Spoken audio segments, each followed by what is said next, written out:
There was one book that the church never removed from the Bible, because it was never allowed in. not because it was lost, because it was blocked. This is what it contained.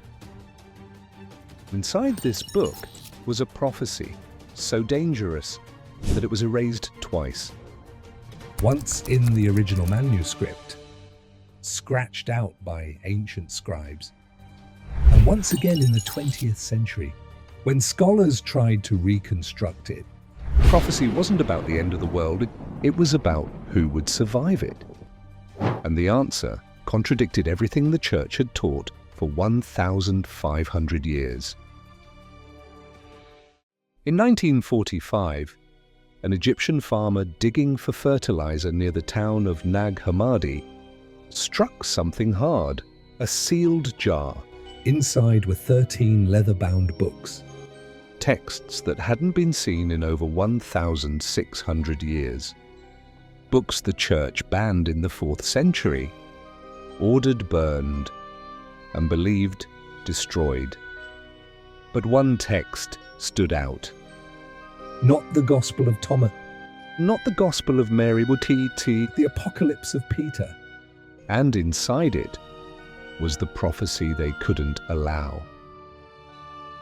In the 2nd century, the Apocalypse of Peter was scripture, read in churches right alongside Matthew, Mark, Luke, and John. Some early Christians considered it more important than Revelation, Why? because it didn't just describe the end times, it explained who would be saved and who wouldn't. And those details didn't match what church leaders were teaching. It described hell in terrifying clarity. But then, It said something the church could never accept. And after they have been purified by fire, they shall be brought out and forgiven. hell wasn't eternal.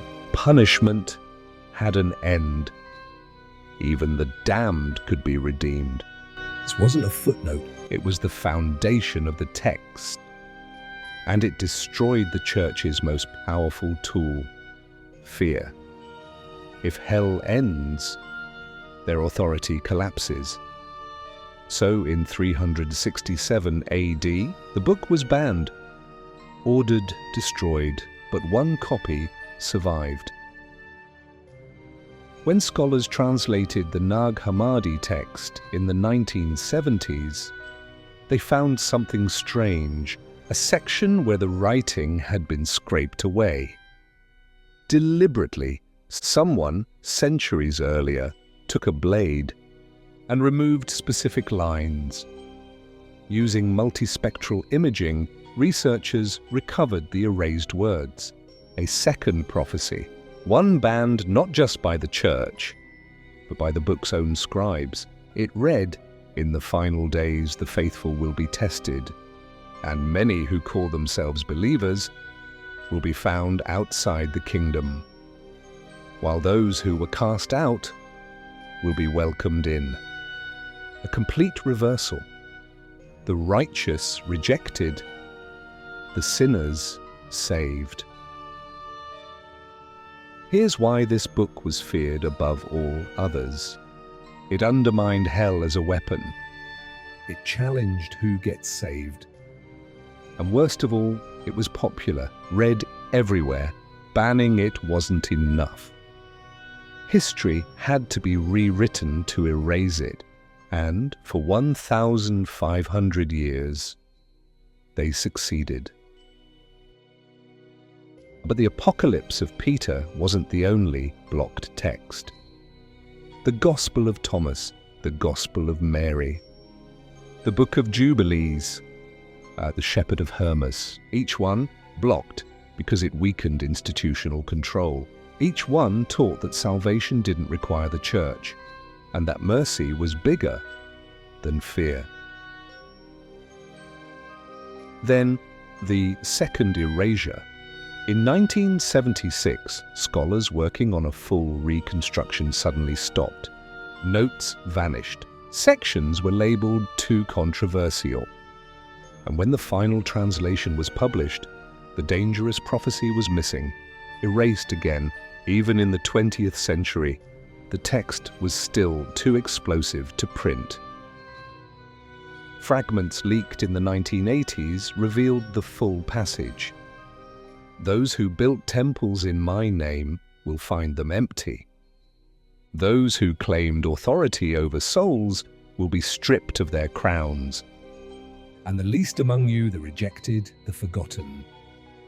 They will inherit what was promised, not metaphor, truth, a direct attack on institutional religion. No wonder it was erased twice. Here's the pattern no one talks about. The books they blocked weren't blocked because they were false. They were blocked because they were destabilizing. They shifted power away from institutions and toward individuals. They made fear useless. They made mercy unavoidable. They made control impossible. But they survived anyway.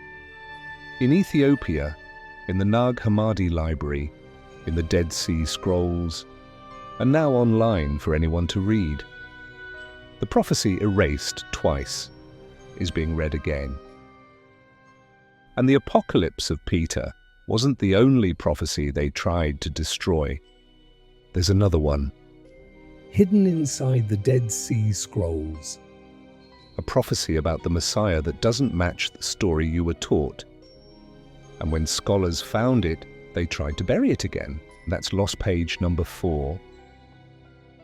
If you want to hear that prophecy and why it's still considered dangerous today, hit subscribe and turn on notifications, because the books they blocked were blocked for a reason.